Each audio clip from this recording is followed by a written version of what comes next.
In this part, I will walk you through the required steps on creating your first Appzio application, configuring some modules for development, downloading a local installer script, and then setting up your IDE for development.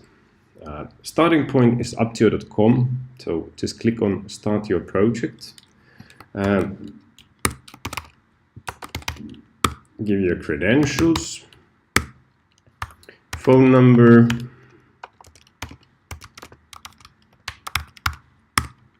country, and make sure to check on this is a developer account.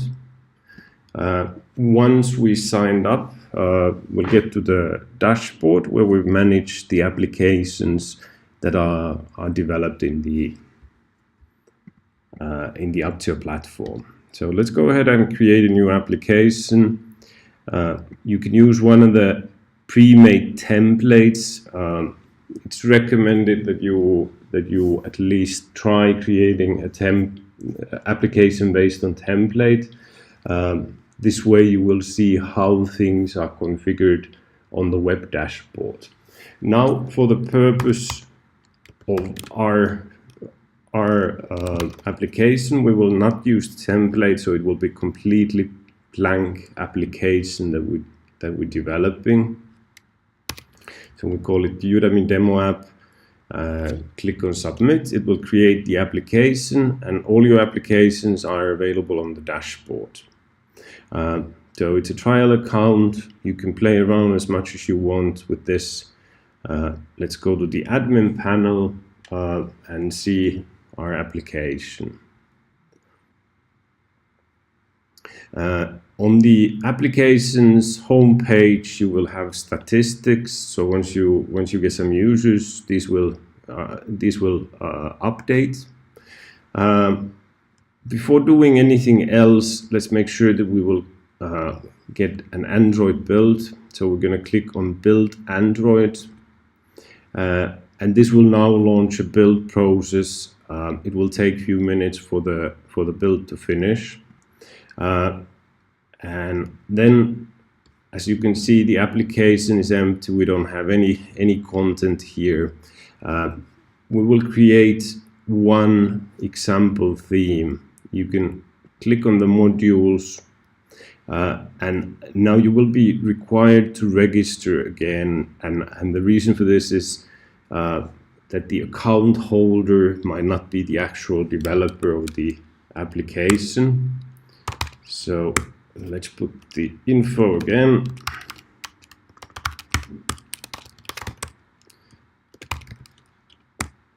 And then you need to sign it, and this will add your developer identity.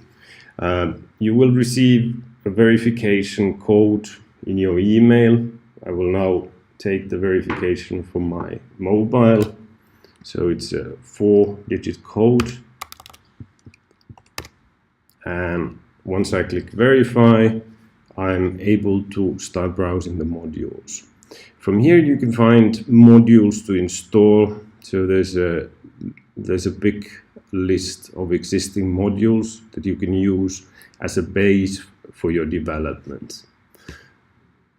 The simplest is the mobile example action. It has just a few things configured. So we will create a custom theme for this. So we are now adding a theme for action module called mobile example. We call it Udemy training example. You can give a description. It's also possible to use private repositories, but it's easier to host the repositories at Appzio's site, so then you don't have to deal with the Git repositories. All themes and all custom actions will have their own Git repository where the code is kept. So let's go ahead and save this. It will add a theme, and then it will also start a update process, so we need to wait for the update process to finish before we can actually start using it. In the meanwhile, let's configure it in place. So we will open branches, under branches, we can create action modules, and now we created an action that's using mobile example. So let's find the right action from here. So mobile example, we will select that. We see that the update is finished now, and then for the theme, we will use the one that we just created, and save. For development purposes, it's a good idea to turn on refresh on for all views.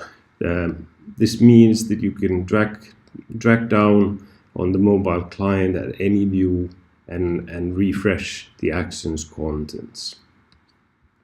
Okay, now that this is set up, let's go back to Modules tab. You will find here a local installer. So we're going to download this local installer. And it's extracted here. I'll just move it to a more sensible place. Let's put it on desktop. So we have an Appzio installer here. And now we need to open terminal. If you're using Windows, it's recommended that you use git bash. With Mac OS X or any Unix system, it will work with the standard terminal. So let's first go to the directory. And when you run PHP and then Appzio PHP, it will output some information about what the script can do. And we're now interested on getting this theme installed for our local development. So we can simply write PHP, Appzio PHP, and install. This will take a little while. It configures your key to communicate with the SFTP, and then it uses SFTP to download all the modules and also all the dependencies. It's good to note that because we're downloading several files, especially if you have a lot of modules configured, this might take a while, this download process. And if for some reason you wouldn't end up getting the files, you can always go back to the web dashboard and click here on update all to latest. But let's have a look at what we downloaded. All the downloaded files you can find from under files. And the two directories, you have the libraries. So this is the code that your project depends on. And then you have my code, which includes actions and themes. And in this case, we have the Udemy training example theme that we just created. It's now on our local computer. Next step, we will configure our IDE for development. You can also set up the file synchronization using SFTP. So let's have a look at the help here. So from the help, you find pointers on how to set up a manual SFTP integration. It will use the key that you find from the same folder. So it's the Appzio key that we will be using. In this case, we will set up PHP Storm, and we will handle the upload a little differently. We will use the help of this Appzio script. So we'll open PHP Storm, and we configure a new project. So we create a new project from existing files. And we don't care about the web server in this case. And now you need to locate your installer here. And the project root in this case is my code. So this is where all the custom code lives. You just click on the project root, and that's now set as a project root. And finish. Let's have a look that we see it here. And here is a controller. And as you can see, it's pointing to files that the IDE doesn't know about yet. We will open in PHP Storm. We will link the contents of the libs directory to be used as libraries for our project. Well, let's go to the, you can search for include, and there you find PHP configuration. First, make sure that you're using 7.1 or 7.2 works also. And we set up an include path for our libraries. So let's go back to the desktop, Appzio installer. Under the files, we have the libs directory. So we will include this on the project. Click apply and OK. And now you see that we can actually follow what is the host controller for this. Basic structure is that the themes extend the main action module. So anything you write on the theme itself will override the main action code. And this is what we're going to be looking at next. Obviously, to see any of the changes that we make on the files, we will need to upload on the server. In the case of PHP Storm, it has a very handy functionality called file watchers. So let's set up a file watcher for our case. It's a custom watcher. We'll name it Appzio, and it should include any file type we have in the project to be uploaded. And then for these, you can revert back to the instructions we have on the shell script here. So the program is PHP executable. Project files, and then we need to point it to our script's location. So the arguments in this case are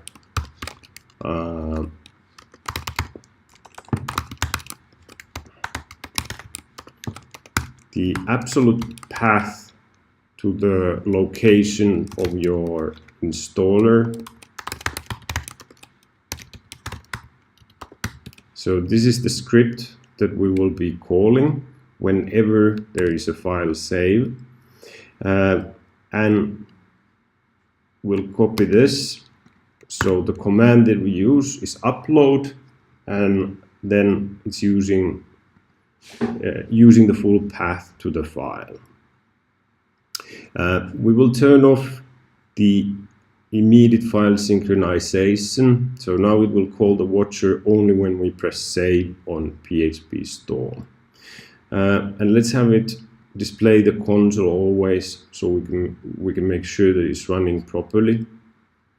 Now that it's set up, we can press apply and OK, and let's make a little test.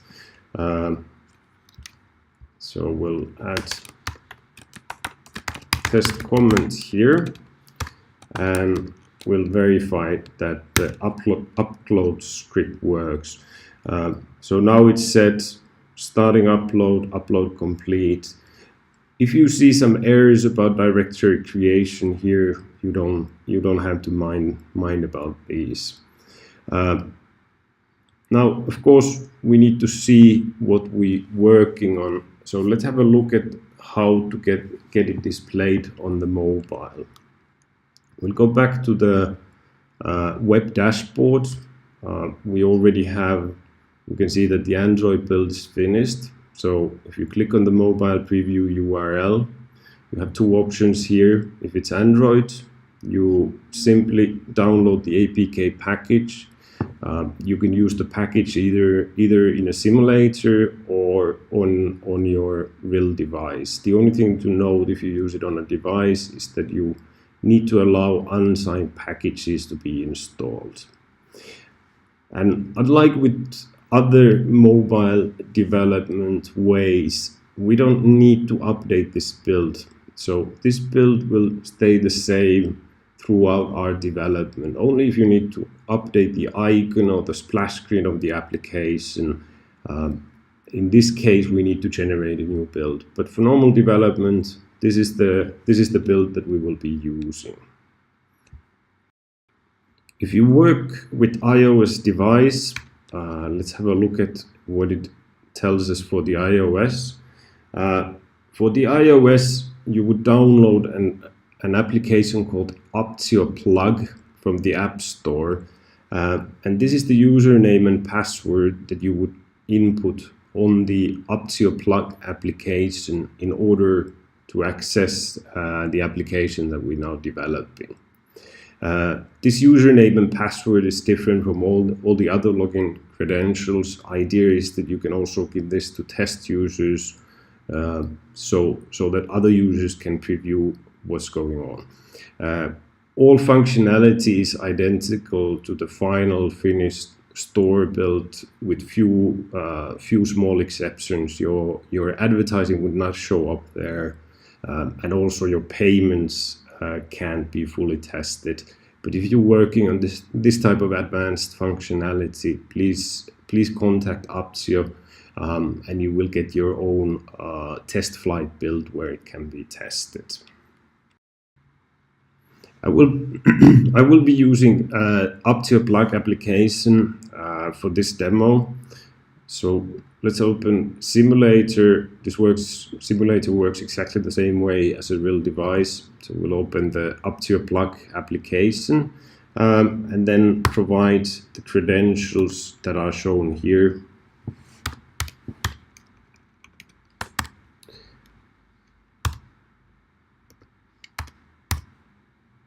And click continue, and it logged us in successfully, and let's continue to the app itself. By default, because it's a blank application, it will display a list of branches that have been activated, and we should be able to see our example action here. So now we go back to the IDE. We'll make a little change just to verify that our deployment setup is working correctly. So opening PHP Storm, and let's open the view file. And as you can see, the view file here for this theme is empty. So if it's empty, it's by default using the view from the main action itself. So on PHP Storm with the command or control click, you can easily navigate to this class. And as you can see, it's referring to a class that's outside of our project directory, because the idea is that you're not making any changes on the main action module here. You're only working with the theme. Let's take the tab 1. Tab 1 is the default view function that will output us some data. So we will simply copy it and put it in place for our own theme here. And let's make a small change on something that we can see. So if you remember from the application, we have a sign up button here. We'll call it now Hello World, and say the change is, it uploads change, and here on the Appzio plug we can refresh the view and you can see that this part has now changed. So all the updates on the client are picked up from the server, and this is the idea with the server-side development. Everything is done on the server side, all the code, all the views, and all the custom functionality.